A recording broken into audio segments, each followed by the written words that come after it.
আজ আমি তোমাদের সাথে কোনো ব্লগ ভিডিও শেয়ার করতে আসিনি গো, একটা কষ্টের মোমেন্ট তোমাদের সাথে শেয়ার করতে এসেছি।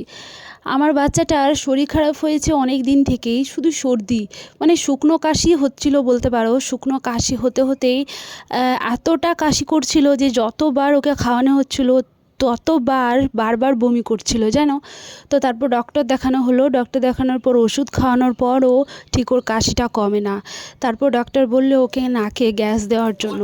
এই গ্যাসটা দেওয়ার পর ওর সর্দিটা আর কি গলে যাবে, তারপর ও সুস্থ হতে পারবে।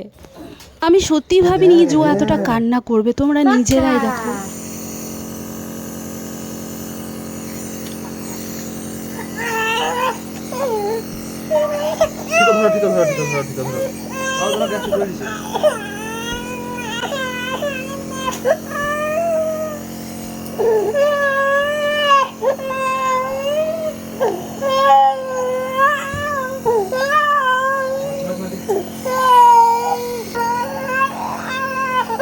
এত বেশি ভয় খেয়ে আছে, এত বেশি কান্না করছিল যে একবার মাঝখানে থামতেই হলো।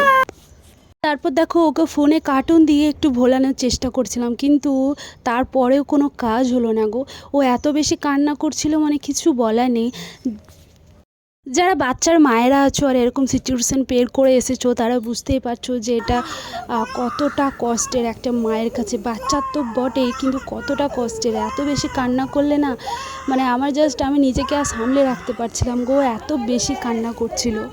কিন্তু আমি এটা ভেবে নিজেকে সামলে নিচ্ছিলাম যে ও একবার কান্না করার পরও যে এই গ্যাসটা নেওয়ার পর ওর উপকার হবে, ওর শরীরটা সুস্থ হয়ে যাবে, এইটা বারবার ভেবেই আমি আমার মনকে সান্ত্বনা দিচ্ছিলাম। যেহেতু ও বাচ্চা মানুষ, ও খুবই ভয় পাচ্ছিল। জানি এটা এমন কোনো কষ্টের নয়, বাট ও খুবই ভয় পাচ্ছিল গো। একটা যে সাউন্ড আসছিলো সেই সাউন্ডটা জাস্ট ও সহ্যই করতে পারছিল না। সামান্য সর্দি বসে যাওয়া ব্যাপারটা যে একটা বাচ্চার কাছে এতটা কষ্টদায়ক আমার বেবি হওয়ার পর বুঝেছি। আর এখন দেখো ওকে শান্ত করানোর চেষ্টা করা হচ্ছে।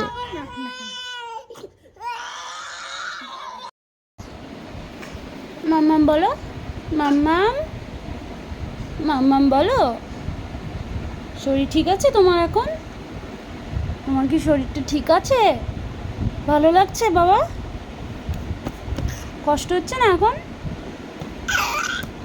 ঠিক আছে বাবা, আমার লক্ষ্মী সোনা, ঠিক আছো? ও বাবা তুমি ঠিক আছো? এটা ছিল সন্ধেবেলার ভিডিও। যেন ও কিছুটা সুস্থ বোধ করছিল, কিন্তু ঘুমের মধ্যেও আচমকা চমকে উঠছিল আর কি ভয়ে। আমি ভগবানের কাছে প্রার্থনা করব সব বাচ্চারা যেন সুস্থ সবল থাকে, অ্যাটলিস্ট বাচ্চাদের জন্য কোনো কষ্ট না হয়। কারণ বাচ্চাদের কষ্ট হলে ওরা মুখে বলতে পারে না, ওদের কষ্টটা আমাদের বড়দের থেকে দ্বিগুণ।